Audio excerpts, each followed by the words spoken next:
Obviously, I'm still very young and there's still a lot more for me to achieve and do. And I'm sure you've experienced this to an even greater extent. But when you walk into the room and there's something which you've done, which is such a big part of your identity for you, I'm sure, being such a successful Paralympian, gold medalist, and all of these things is a huge part of your identity.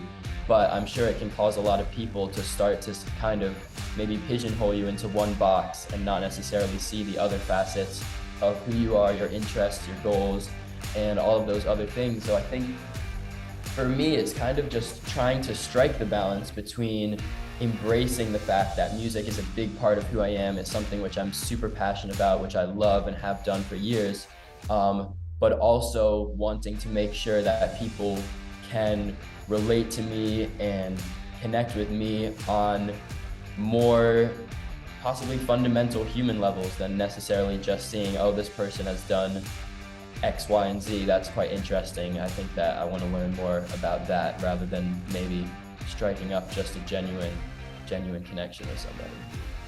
Hi, I'm Chris Waddell. Welcome to Living It, the podcast where we join experts in the experience of being human. Be bold. Say yes to adventure. Say yes to living it. Welcome to Chris Waddell Living It, where we talk with experts in the experience of being human, people who have taken the risk to live fully.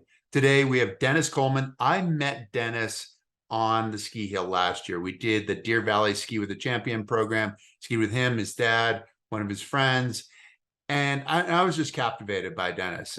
He's been a musician for a long time, a unique brand of alternative pop, has headlined for or opened for bands like the Vamps, Little Mix, which is, what are they? The best-selling girl group in history, outselling the likes of Destiny Child. He had a solo tour that was set up for this fall or for this summer, but didn't actually, it got canceled or got postponed. And what's interesting to me is he's had an amazing career in music, but he is about to start at the University of Pennsylvania. And I want to see where he is going to go, both with his music and with the rest of his life. Denis, welcome, and thank you for joining us. Thank you so much for having me today. It is such a pleasure and an honor to be on this awesome show, and I'm super, super excited to dive into all of those exciting chapters that you've just mentioned. Well, it's really interesting to look at the music and look at school, because when I talked to you last year when we were skiing together, you were saying that you weren't going to study music and that you were really going to kind of focus on school, which to me, I took as, in some ways, you were going to focus on being a grown-up. Did I infer too much in what you said back then?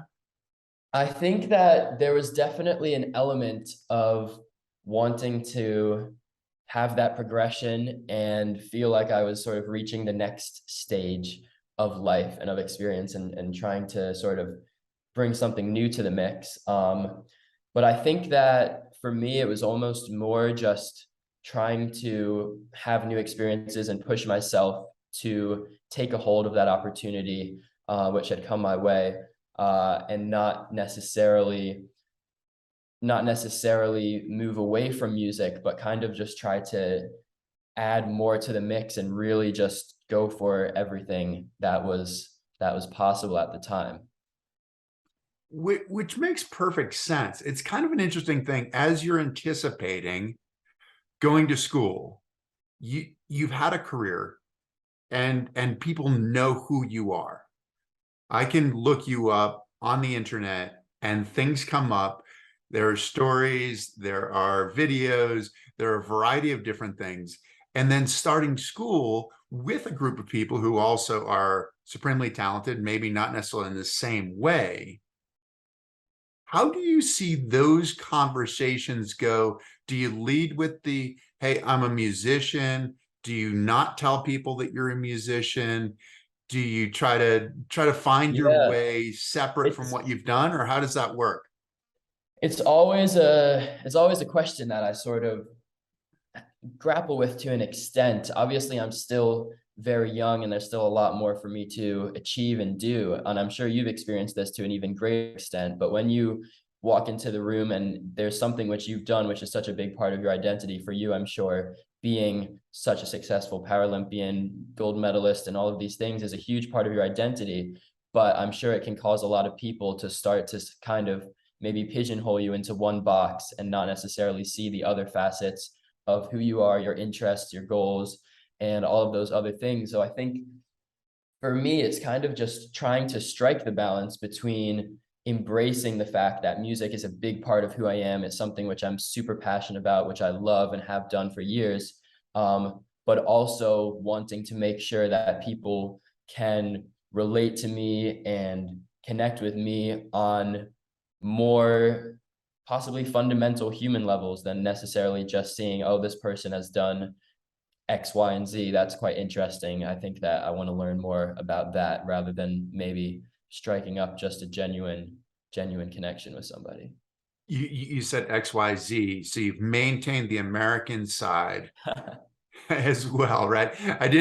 I read something where some guy said he had a lovely American accent, which I don't know that I've ever heard anybody say that he had a lovely American accent before, but XYZ as opposed to XYZ. And but opposed to being sort of that two-dimensional character, right? Where it's the character that you see in on the internet, or you see and you, oh, well, I know who that guy is. He's a pop star. Sure. But it seems like the evolution is something that's so important. And you've also done a lot of activism too, right? Where you're helping kids on the anti-bullying side, on the mental health side. And a lot of that is getting beyond what we think we see. What's been the impetus for that? Has that been something that's been entirely personal that has brought you to wanting to talk about it and help represent people who are underrepresented in some ways?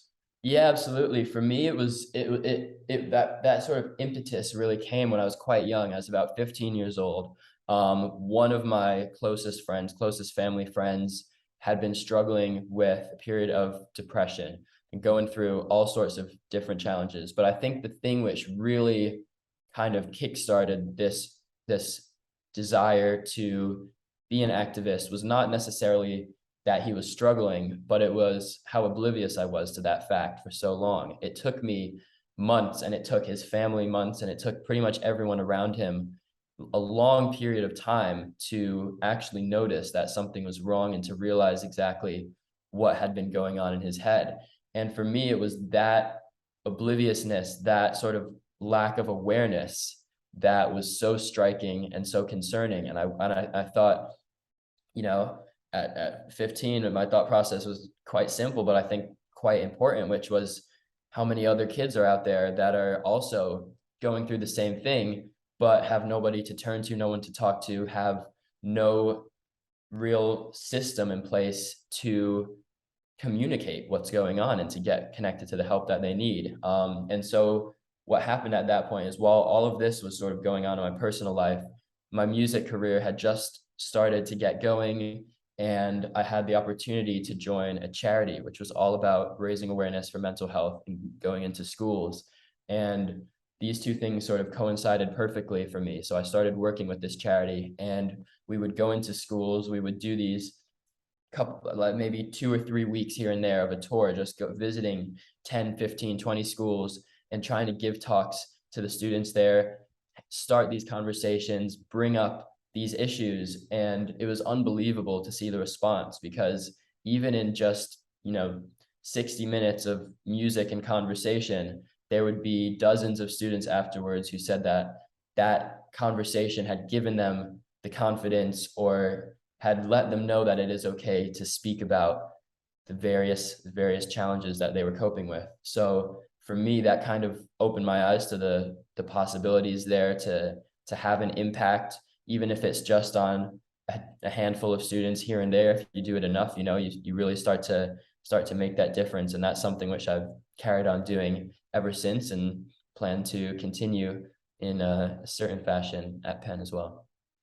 Do you feel like, as someone who has been in the spotlight, that you are more capable, that let's say you look at the mental health side of things, you look at the insecurity, which is, there's a fair amount of mental health issue coming out of the Yeah. insecurity. But then you're in a business where insecurity can be a huge part of your daily life, where you're on top at the moment, and then somebody's interested in knocking you down. Where do I fit? How do I this single was great, but then I've got to produce something else. It's a hard, like, it's sort of the Janet Jackson, right? What have you done for me lately kind of thing.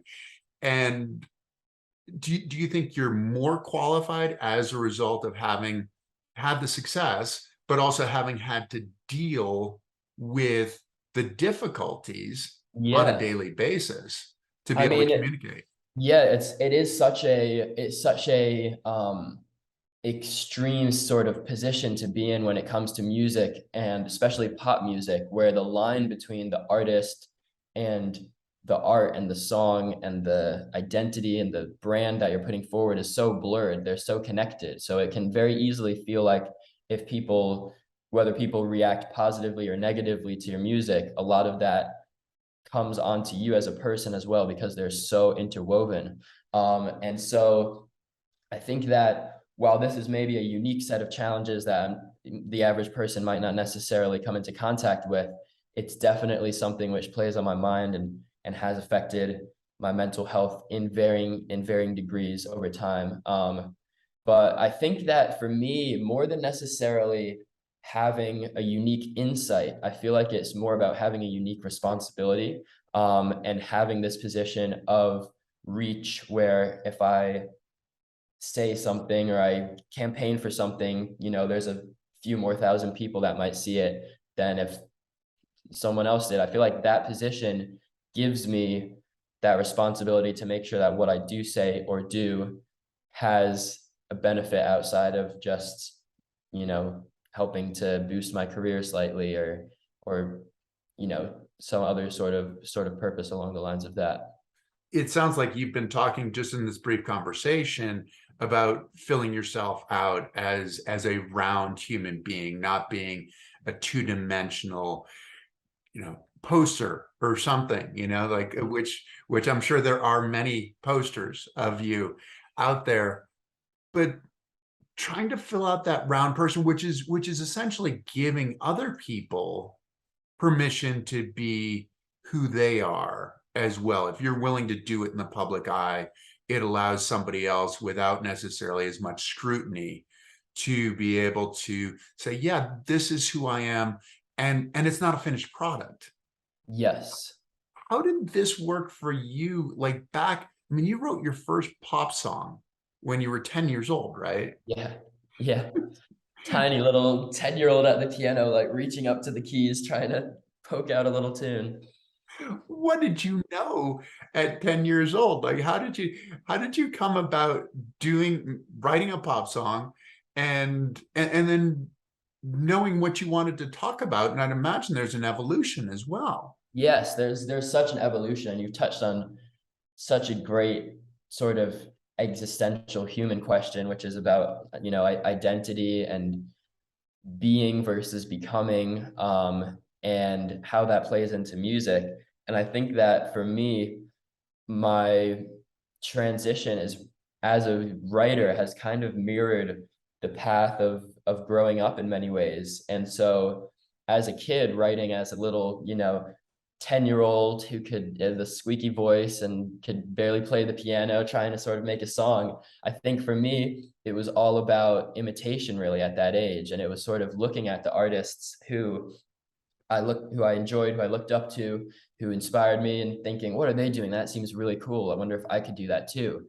And so that was kind of what started it for me, was trying to emulate others. And then after a few years, I started to get more of a sense for what I wanted to do myself. And so the ideas became a little bit more uh, self-driven, rather than taking from all of these different inspirations.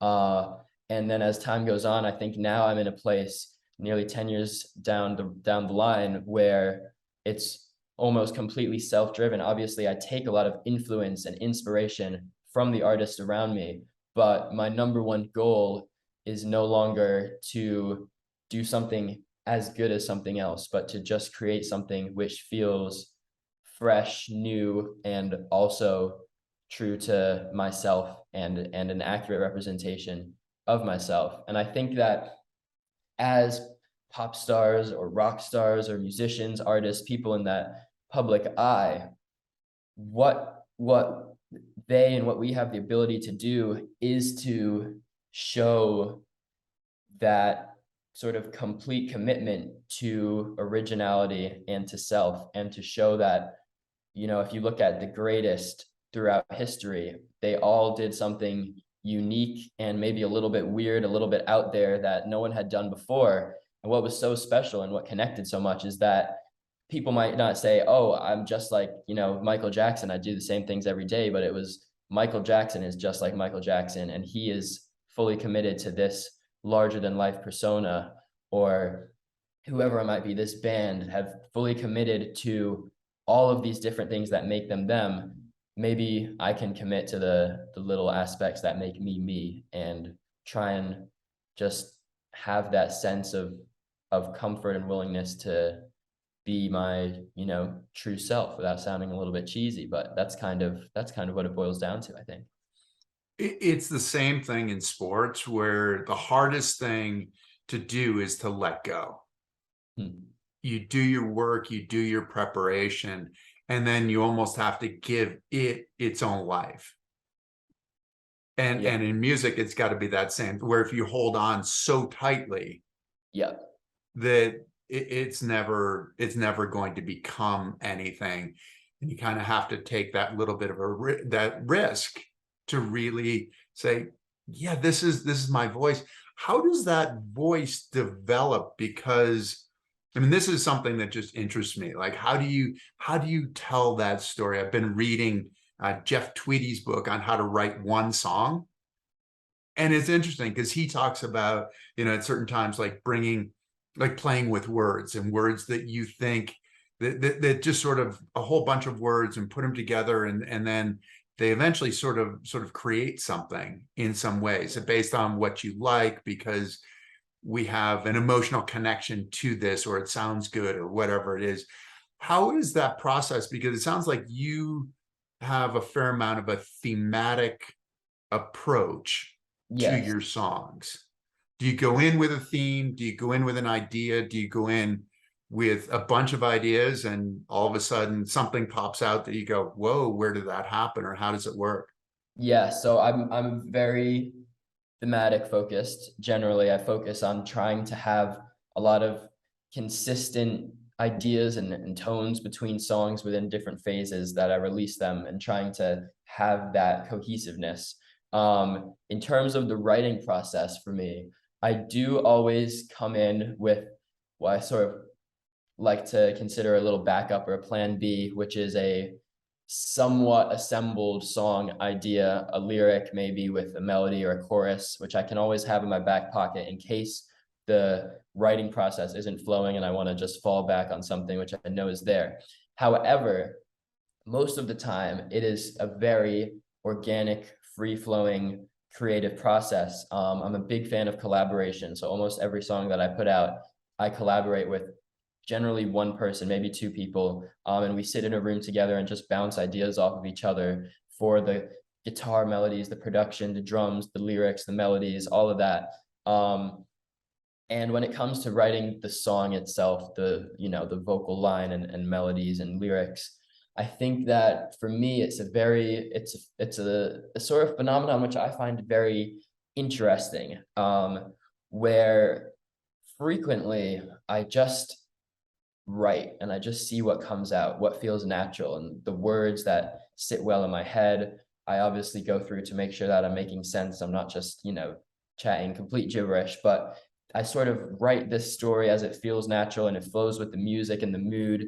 And on the day of the session, it may just feel like a song. But what happens is I look back generally after maybe a week or a couple days, I listen back to the recording and I start to pick out what exactly has inspired the song. And I often find that something which has been maybe weighing on me, or something that's happened in my life recently, a challenge, a person, an experience, a relationship, has somehow crept in there and weaved its way into influencing the song. And it's not always a conscious effort at the start to say, all right, today I want to write about this thing that happened last Thursday. It's almost more, I just let it go.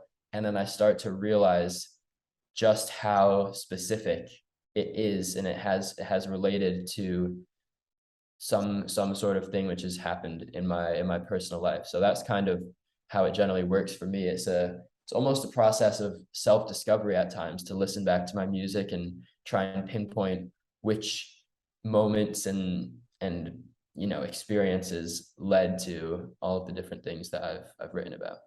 Well, so much of it's kind of like your subconscious, which is ultimately sort of what's processing our lives. And we're living in the conscious life, but then the subconscious is sort of doing the work below the surface. Yes. And you write and go, oh, okay, that's something that's really interesting. Can we expand on that? Can we highlight that? Can we do whatever?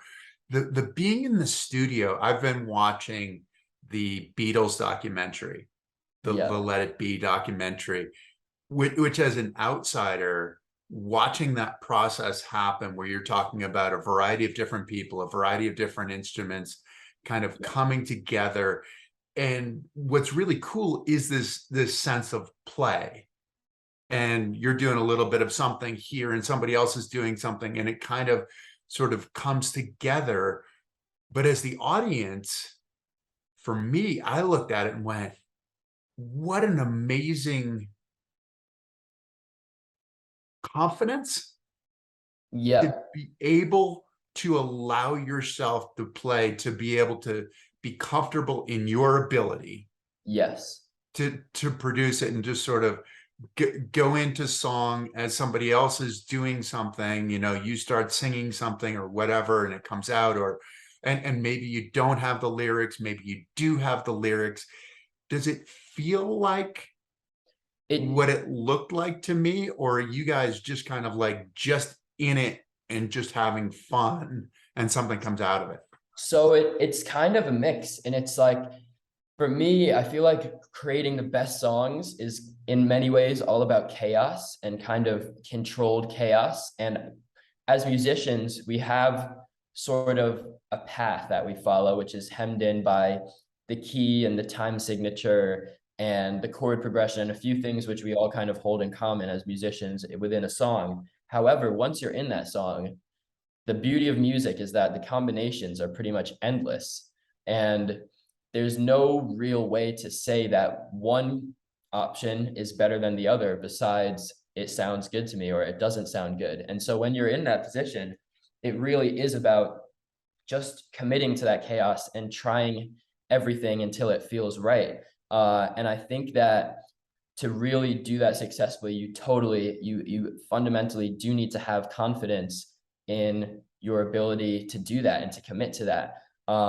And generally, I think that because I've been composing and writing music and performing since such a young age, a lot of that confidence has sort of been built into me over time, and has given me that ability to really thrive in that situation. However, I do occasionally have moments where I sort of take my head out of being fully in there, and think a little bit more critically and deeply about what I'm doing. And that can be very sometimes damaging to the creative process. What I mean by that is, maybe I'm writing something and then I start thinking, oh, is this good? Are my ideas good enough? Am I contributing to this conversation? Or is my friend over there providing most of the good ideas? Maybe I should just back off and go with that. And once you start second guessing, that's when it all sort of starts to fall apart, and the ideas aren't as free and as organic and natural. And so I think it's about really taking that leap to just have that complete confidence in your ear and your ideas, and just fully go for it, I think, to make that jump work. It's like the self-consciousness takes you out of the moment, right? Yes. that you go, oh, okay, the moment is the thing that you're trying to achieve. And the self-consciousness of it, is this good? Is it not good? Are they doing well? Are you able to consider maybe on a subliminal kind of level the audience as well? Like, do you have sort of a muse kind of thing? Do you have somebody that you're writing for, somebody in the audience? I saw you said that when you're on stage, you will you will do a full line. You'll sing a full line to directly to one person, maintain Yeah. eye contact, which is incredibly intimate. Yeah, it is. It is. It's a crazy feeling doing that. And it took me, I think, a bit of time to be able to do that. Because like you said, it is unbelievably intimate to sing a line looking directly into generally a stranger's eyes, someone who you've never met before, and have that sort of extreme connection for a few seconds. It's something which I think as an audience member is very special when you feel like you have that connection with the performer. And as a performer, it's a way for me to really feel like I'm connecting with the audience. But yeah, it is a crazy sort of moment. And when I'm in the studio and I'm writing the music, there's a multitude of factors that do influence me. So the number one driver is my sort of creative outlook, what I want to create. But I'm also thinking about, what is the audience going to feel when I play this live? How is the audience going to feel when they listen to this on Spotify? How are people in the industry going to react to this track if they hear it? How are my family and friends going to react? And all of these things play into the conversation. Sometimes on that first level of me making a comment, oh, I don't know if this line is going to really work in this situation. Sometimes just subconsciously, and me naturally sort of steering away or steering towards certain topics.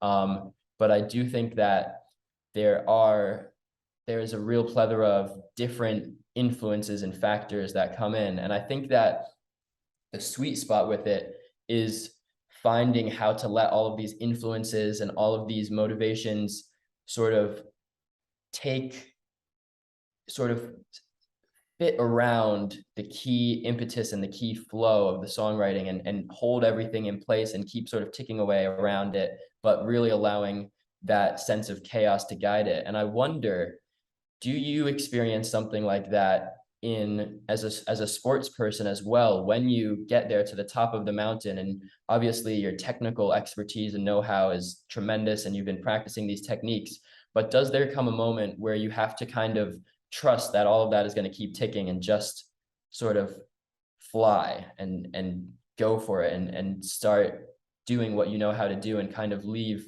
all of those small intricate thoughts on the wayside? Or how does that sort of feel for you? No, it's the same thing. And in some ways, I think that it's a matter of figuring out strategies and techniques, to be able to get yourself little tricks, to get Yeah. yourself beyond your self-consciousness, to get beyond the critics, to get beyond, because it's interesting as you were talking about it, like I've often thought that the best way to be universal is to be as personal as possible.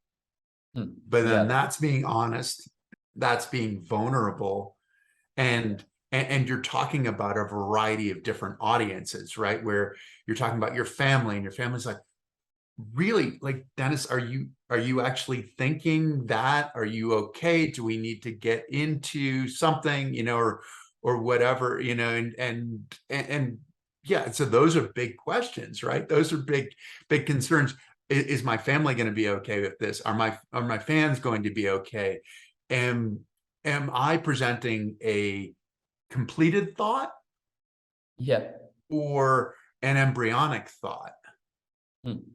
And there's something fine with both of them, but Yeah. to a certain extent, it's sort of like a a performance, and athletic performance, a musical performance, and something has to have a life of its own in some ways. And so, like, one of the things I would try to do before I got through the start, before I started a race, was to convince myself that I'd made a mistake. because then I didn't have the expectations. I didn't have the attachment to this sense of success. It was like, okay, you've already made a mistake. You've already lost everything. Like, just go. Interesting. Yeah. And so I don't know if there's something, if there's that trick for you of like getting on stage and going, okay, now this is it. We're going right into it, as opposed to try to like warm into it, find your footing, find your place within this space, within this audience. Is there anything that you kind of do that's like, Yeah. okay, here we go. It's time to perform? It's actually something somewhat similar to that. Somewhat similar to sort of saying, convincing yourself that you've made a mistake. I think for me, it's about really letting go of any preconceived notions of what I need to do or be on stage. And I think for my personal style and way that I perform is very, very free flowing. It involves quite a lot of improvisation. The music itself doesn't leave much room for improvisation, but I kind of find a way to bring that in the way that I move across the stage and structure the show and create moments with individual fans. I really try to go on stage with very little rigidness in what I do, and a lot of freedom, and just sort of say, and what I do say to myself mentally is, what happens, happens, and it is what it is.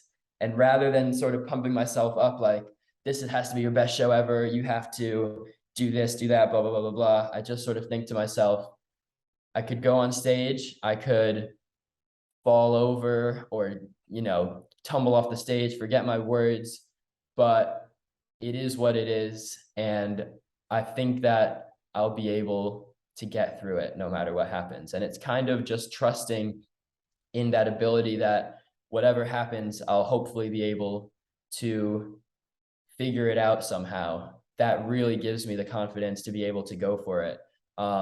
It almost feels like a counterintuitive thing. You'd think that maybe you should be hyping yourself up, like setting higher focus, but sometimes removing that pressure, removing all of those external distractors, and just saying what is will be.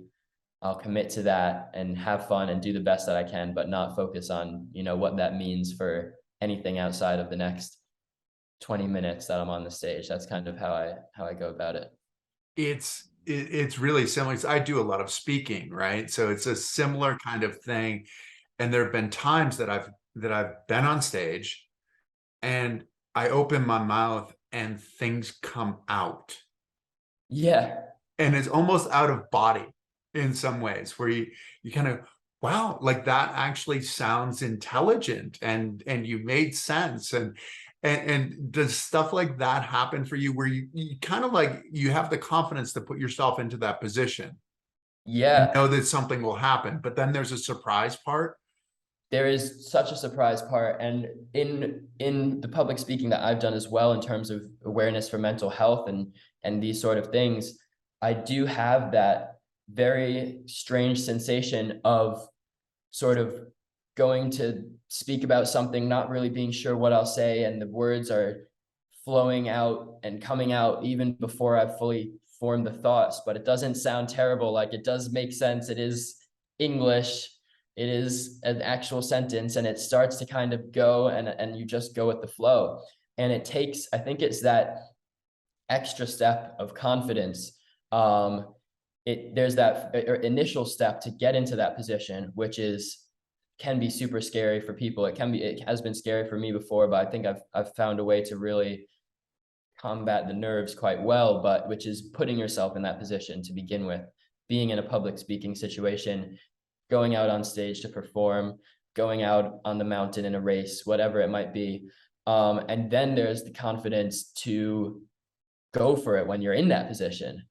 And that's sometimes where, like you said, you don't even fully know what you're doing. It doesn't always feel like an active choice. Sometimes it feels like, back to what we were talking about before, the subconscious kind of pulls you through that situation. Sometimes I'm on stage and there's that moment of silence before a song begins, and it feels like a sort of it could be an infinite period of time where there's no sound. I'm not doing anything. What's going on? And then the song starts, and instantly I'm back in it, even before I've necessarily made a conscious choice to go back in it. And I think that's such a weird thing that we do, but it's a very special moment as well when it does click and it starts going, and you sort of realize that, all right, you're on the ride, let's enjoy it. Well, some of it, the opposite, can be really difficult, right? If you're stuck in your head, it's Yeah. like you've missed the timing. Yeah. It's I feel like as an athlete, I had to teach my body instinct. I had to teach my body what to do so that I didn't have to think about it. Because if I had to think about it, it was too slow. It slowed me down. There are artists who talk about being like a conduit, that it's almost like you don't necessarily own your art, that it's almost something that passes through you and you have to let it come through you. Do you espouse that theory, or do you feel something different? I think that I do feel that to an extent. I think, like, especially in terms of being on stage, I truly do very often feel like a conduit and feel like the music, not me, is what is directing the show. And everything that I'm doing is is not really in an effort to control the music. It's really just trying to let the music control me, and everything that I do, all of my movements across the stage, when I want to slow it down, when I want to build it up, when I, have a moment with one of my musicians and we connect on stage, or I connect with a fan, whatever it is, I do feel like the music has to be what's driving it. And like you mentioned, sometimes, especially earlier on, sometimes I would get in my head and start questioning what I'm doing. Does this look right? How does this look from the outside? Sort of trying to put myself in a different position and weigh up all of the different um, ways that people might be judging the performance and judging me. And that would often take me out of it, and it would disrupt the flow and disrupt the energy. Whereas when I put all of those different, boxes that I supposedly had to tick out of my mind and just really focused on what is the music telling me and pushing me and, shoving me towards right now, and just fully committing to that, I think that's when the best performances happen. And it really is about providing that frame, that sort of backbone of the show in terms of practice, rehearsals, so that when I get on stage, I'm not thinking about each little step, but I'm really just flowing through that experience and being driven by the music. Being driven by the music, and so you are writing the music, you're performing the music, but you're also producing and co-producing a lot Yes. of your music. Does that, being so involved in each step along the way, does that give you the perspective to be able to, sometimes unlock that one little thing? Do you sometimes need somebody else to say, hey, this song isn't working because of this, or it is working because of that? How does that work when you're so integrated into each performance, or each song, each creation? It is, I think first and foremost, I'm very lucky to be in that situation. And I know a lot of musicians who have been in positions where they don't have any creative control really, and they're sort of forced to just sing whatever is handed their way and be whoever they're told to be. And so having that freedom is a huge privilege. But it can also be very scary and unnerving to have complete creative control and to be the one who's written the song, created the sound, produced the sound, translated it to a show, written the video, directed the video, and sort of done all of these different things around it. It feels like it's definitely me. It feels very true to me. But it's very hard for me then to judge whether it's, objectively good or bad, which is already a hard thing to judge when it comes to art. But it does provide the occasional moments of self-doubt and uncertainty, where maybe I'm listening to a track and I have a few changes that I want to make. And then I start questioning, do I need to do this? Am I, you know, I may have collaborated on this song with someone who's been doing this for 15 years and has, 20 hits. And I'm just a random, like, 17-year-old kid trying to create this vision. What do I really know? What do I have to add here? Should I just like leave it? But I think to take it to the next level as an artist, it is important to back yourself and to have that confidence to say, no, I hear something specific and I'm gonna make that thing that I hear in my head, become a real sound and become a real song, and just commit to it. But it can be very, very scary and very just unsettling to not have the validation, I guess, of someone else who you trust being the main source. You kind of have to just fully trust yourself, which can be a difficult task at times. Which is not to say that you don't have advisors, I wouldn't imagine, right? I don't know this for Yeah, sure. no. So I still do have obviously collaborators in the tracks, and my manager is involved. I'm not creating in a complete bubble. I know some people do that, and I don't think that's the best way. But I think that taking that sort of frontman role and being the one, what it essentially means is, even if I'm not directly doing every little aspect of it, I kind of have that director's role of, at the end of the day, I have to approve it or disprove it. I have to choose this sound or say no to that sound. Or so no matter what's going on, at the end of the day, it kind of comes down to me. I have the responsibility to make the key choices. And yeah, I have to stick with them. Making key choices, and you've created an image as well. I mean, you talk about how you move on stage, how you dress on stage. Yeah. How has that evolved? I'd imagine as a 10-year-old kid, do you get on stage and start moving around and you've got your dance moves and you've got, how does that work? Are you picking up Yeah. influences? Are you It really does evolve so much over time, and it changes so much. Yeah, from the start of being that 10-year-old kid songwriting, I think I was very dependent on a piano even to start off with. So in those first few years of performing, I always had to be sitting at the piano and playing the piano and then singing along to that. If you told me to just stand and sing, I wouldn't know what to do. I probably wouldn't know what to do with my hands. I wouldn't know what to do with my feet. I would just sort of awkwardly stand there and try and sing. And it took a long time to kind of evolve that. As I got a little bit older and I started thinking about what sort of performer I wanted to be, I would watch tons of videos of other performers and take things on, from modern hip hop shows, to take the pure energy and excitement, to watching Mick Jagger and the Rolling Stones in the 60s and the way that he commands the stage, Freddie Mercury, all of the sort of all-time great live performers, and trying to. is that part of it? The commanding the stage, is that sort of the root of Yes, it? that is the root for me, and it's the body language, it's the freedom. It is really about commanding the stage, and that's I think the impact that I want to make when it comes to my show. I want to be someone who really does command the stage, who takes up space, who brings energy, who pumps up the audience.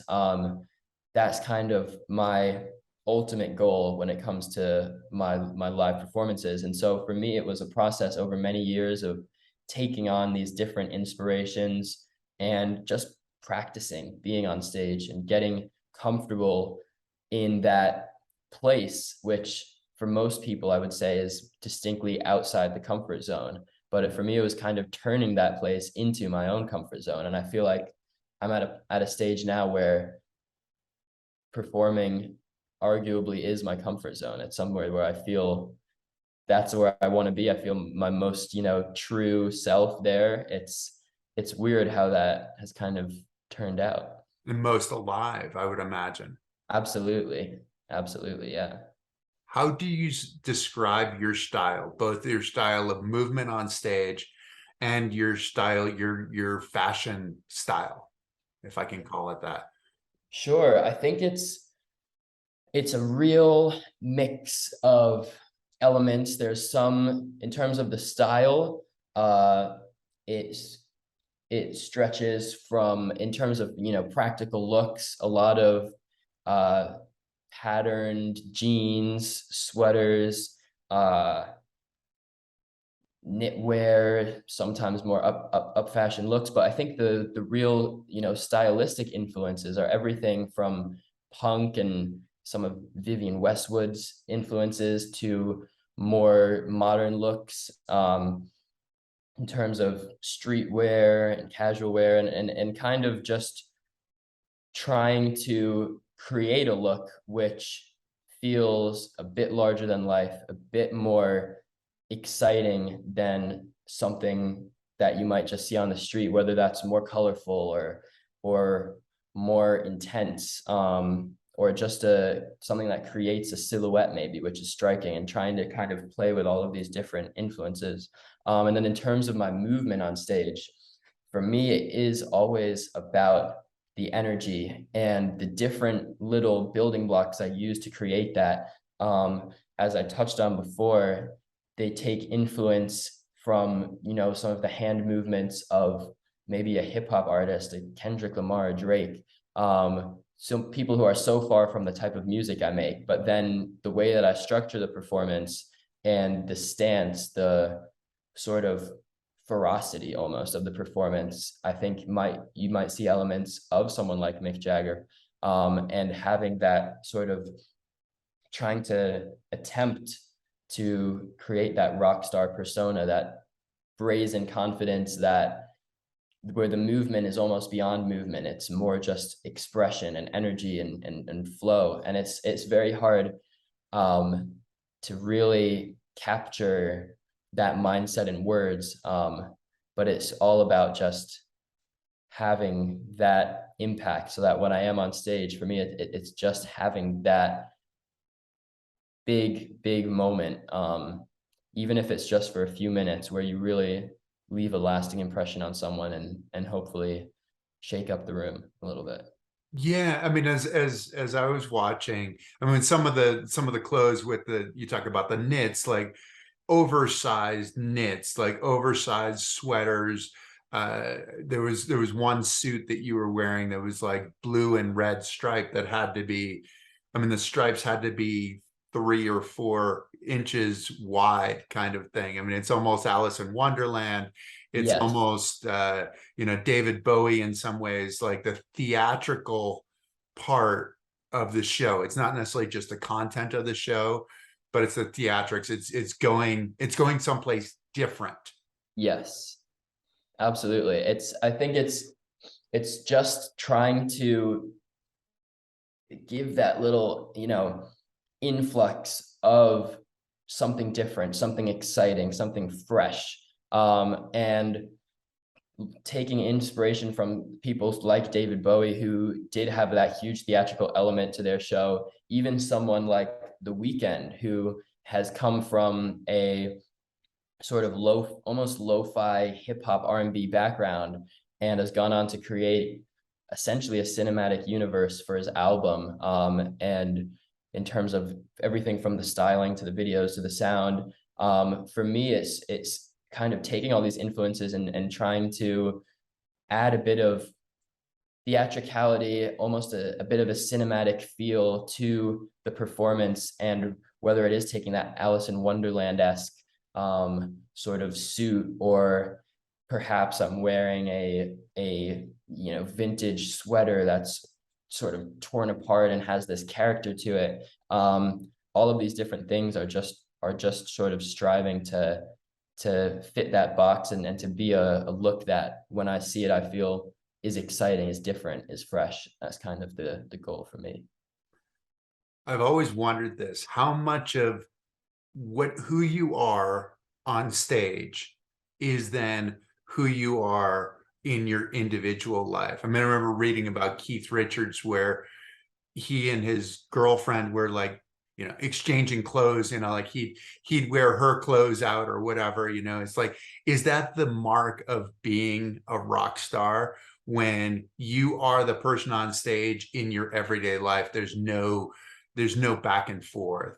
Or are you somebody on stage and then you're in your everyday life, maybe there's a little bit of that style, but you're not necessarily as, I want to say flamboyant is the word that comes to mind, theatrical, in your everyday life kind of thing. Yeah, I think for me there is quite a difference between the two.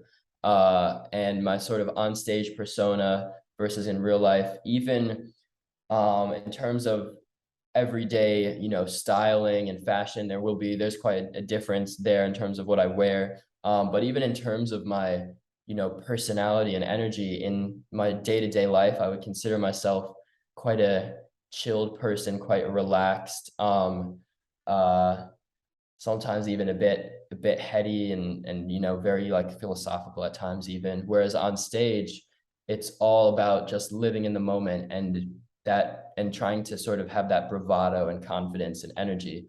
And so there is a bit of a difference there. But what I sometimes question, and I'm not sure I have the answer to this yet, is which character is the real one and which is an imposter. Because the natural response would be to say, oh, you're sort of playing this character on stage. But sometimes I wonder if maybe it's the other way around, and on stage I'm sort of my true self, and maybe off stage I go back to, I put on the hat of being a student or a son or a friend, and I'm not maybe 100% just Dennis. I'm not fully sure. I wouldn't say that I'm only that person on stage, but I do think there's something to be said for it not being such a clear cut, you know, true self and put on character. I'm not quite sure where that line is drawn yet.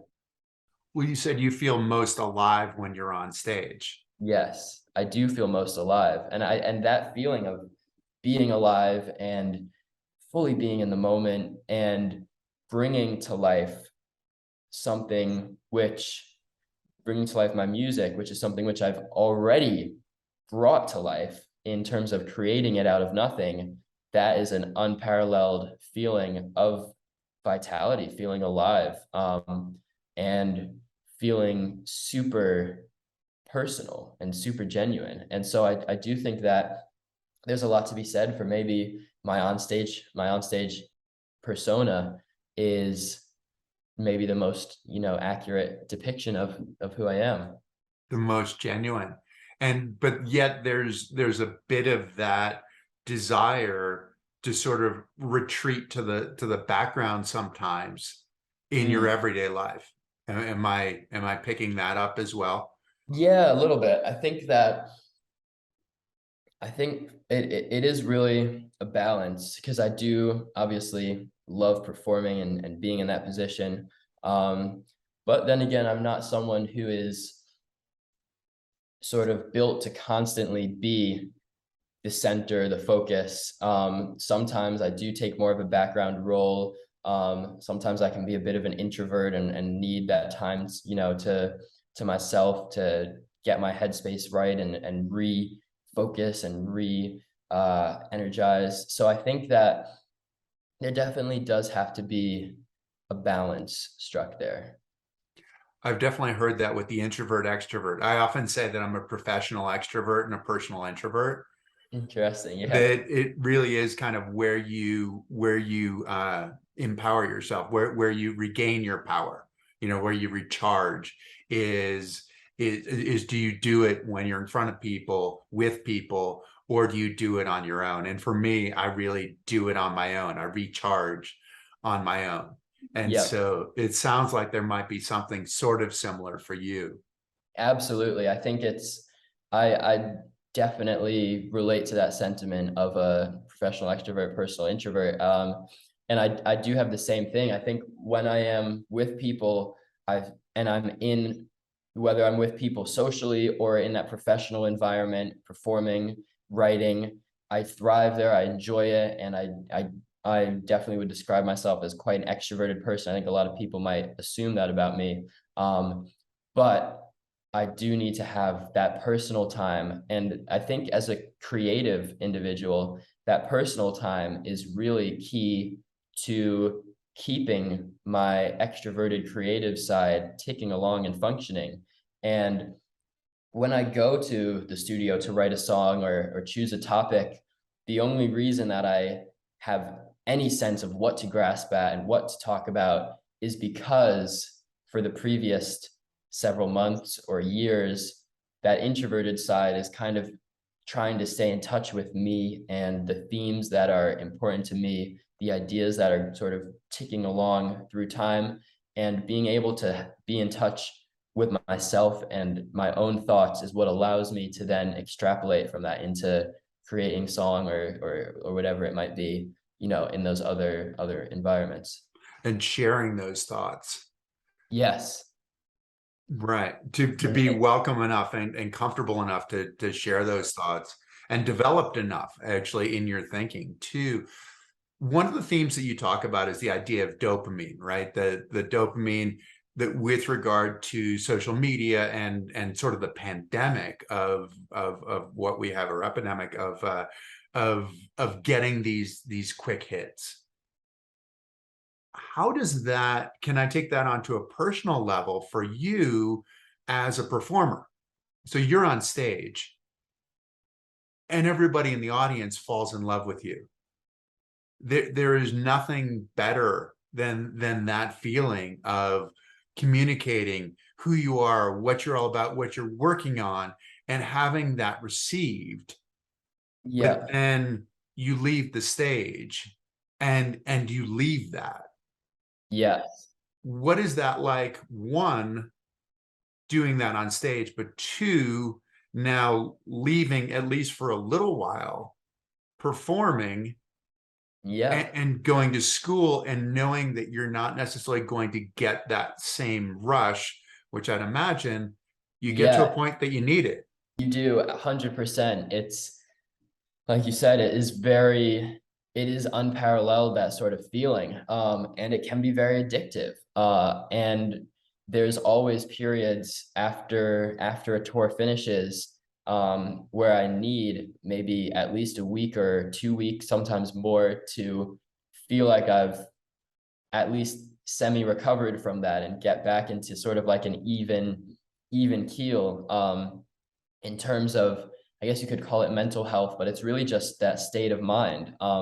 Because it's still kind of clinging to that dopamine and that hit, that excitement of being on stage. So now going into a period of time where I probably won't be performing live for the next few months at least, is it's going to be a new sort of playing field almost. It's a new playing field, a new world of experiences and ups and downs. And I'm looking forward and intrigued to see which are the things which provide that same sort of buzz. It might never provide the exact same buzz, but there will be other things which drive me. In terms of what I'm learning, what I'm doing, what I can add to the community, what I can create and produce myself there.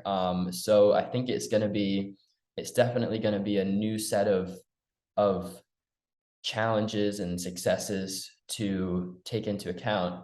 But yeah, that concept of dopamine and how it and what it symbolizes in terms of mental health is something which has been so pivotal. And I think that the period of time during the pandemic of such a lack of activity and change just amplified everything that followed for me. You've been on this journey, and I mean, in some ways you've thrown yourself into the cauldron, right? I mean, it's like you are you've been a public person for a really long time, in a nascent state in a lot of ways, right? I mean, starting out as a 10-year-old, but it seems like you embrace this idea of continuing to grow both as a person and as an artist, because obviously it's going to make your art better Yeah.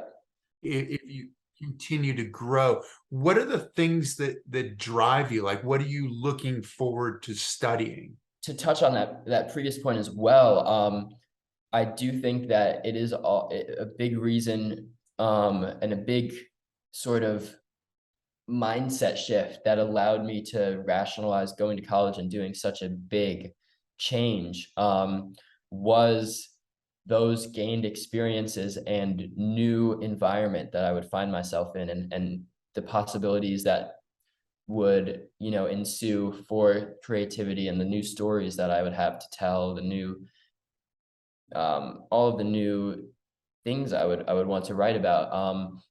In terms of what I'm most excited to learn about, I think that there's there's so much unknown for me, and I'm planning to, I'm not fully decided on a major yet, but I'm planning to veer off a little bit into the world of philosophy and economics and even politics, as well as the music, and kind of embrace this other side. And I think what really drives me is understanding the way that the world and people kind of connect with each other, and how that is and why that is. And while there is a lot out there to describe it, there is still so much unknown. And so for me, what really gets me excited is where the forces that drive people and music can interconnect. And when we look at the way that music, song, culture impacts society and freedom or politics, or all of these, big ideas, the way they intersect is something which I find absolutely fascinating, and hopefully we'll be able to, intellectually dive into a little bit over the next couple months. Well, we're talking about a tremendous divide within the country now.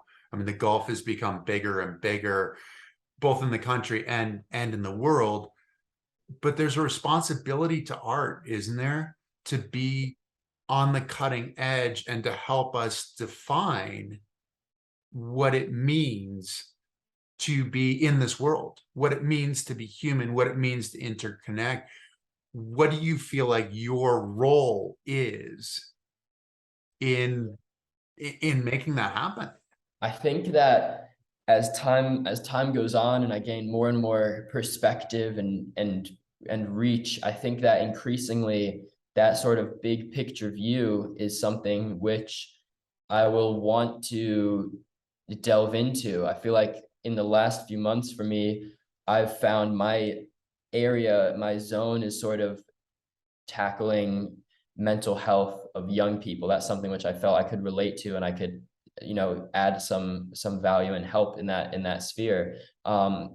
Potentially in a few years, when my understanding of, political or social, relations is a little bit more developed and a little bit more nuanced, maybe there's a way to incorporate music into that, and to trying to bring people together. Like you said, I think that music and art and public figures in general have this responsibility to bring people together, to unite people, and also to kind of guide the path of history in a way. There's always a question of whether it's, if it's the art that's driving it, or if history is driving the art. It's kind of a mutual give and take relationship, but you always want to be there at the forefront, sort of leading the way towards a slightly better world if we can. We're never going to get perfect, but just trying to, find that area where you can make that difference and guide us forward. And so wherever that's possible, I think it's very important. We are in a very, very divided world at the minute. And hopefully this next generation is gonna help piece it back together, maybe just a little bit by bit. It seems like you've been on the cusp professionally of a major breakthrough. Not to underestimate what you've done thus far, but it seems like you've been on that cusp of like a potential major breakthrough, but now Yeah. you're going to school. What can we, and we can get you out on this question because we've been going for a while. What do you think we can expect from you in in the next bit professionally? Can you think that far into the future? I think for this next section, this next chapter, it's it's about mirroring in many ways this change that is happening for me, and kind of changing a lot of my lifestyle, my literal country that I'm in. I'm moving. From the And it's UK to the about, US, right? yeah, yes, exactly. Yes, from London to the States.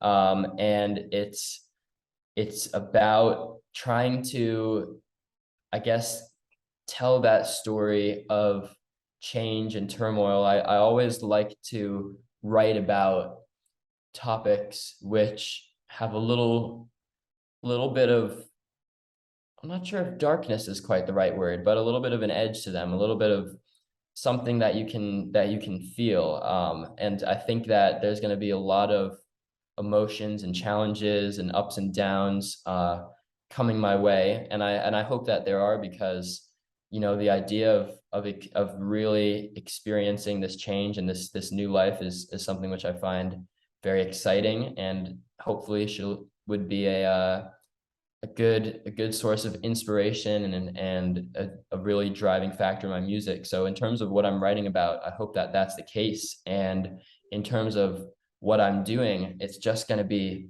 really committing to that, and trying to put out lots and lots of music out there for people to listen to, really focus on that music. I think that's what I do best, and what I feel most comfortable and true doing. So it's going to really let the music lead the way, and hopefully usher on a new sort of phase of music for me.